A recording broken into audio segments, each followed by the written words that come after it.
ناظرین السلام علیکم ورحمۃ اللہ وبرکاتہ۔ امید کرتا ہوں کہ آپ ایمان، اسلام اور صحت کی تندرستی کے ساتھ خیر و عافیت سے ہوں گے۔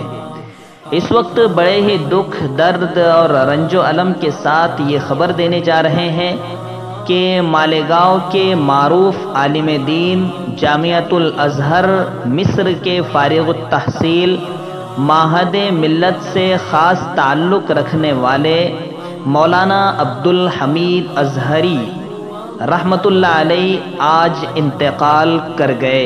انا للہ و انا الیہ راجعون۔ ناظرین، میں 1 سال معہد ملت مالیگاؤں میں پڑھا، اس کے بعد جامعہ ڈابھیل چلا گیا، 11 سال وہاں تعلیم حاصل کی اور پھر الحمدللہ حفظ اور عالمیت کی فراغت ڈابھیل سے ہی پوری کی۔ لیکن اس 1 سال میں جو میں نے معہد ملت مالیگاؤں میں گزارا، مولانا عبدالحمید ازہری کو قریب سے دیکھنے کا موقع ملا۔ الحمدللہ بہت فکر مند تھے، بے لوث عالم دین تھے، خوددار عالم دین تھے اور بہت زیادہ فکر کیا کرتے تھے مدرسے کے تعلق سے بھی، امت کے تعلق سے بھی۔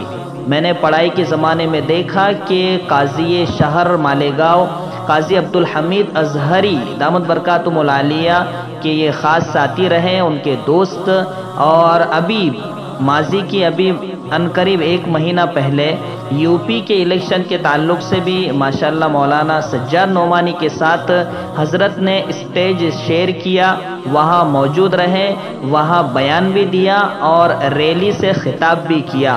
اور دیکھیے آج 1 مہینے کے بعد یہ افسوسناک خبر آتی ہے کہ ان کا انتقال ہو گیا۔ ہم اللہ سے دعا کرتے ہیں کہ اللہ حضرت والا کو جنت الفردوس میں اعلیٰ مقام نصیب فرمائے، قبر کو جنت کا نمونہ بنائے، گھر والوں کو صبر جمیل عطا فرمائے، پسماندگان کو صبر جمیل عطا فرمائے، اور ہم گنہگاروں کے سروں پر جو اکابرین موجود ہے ان کا سایہ تا دیر قائم و دائم فرمائے۔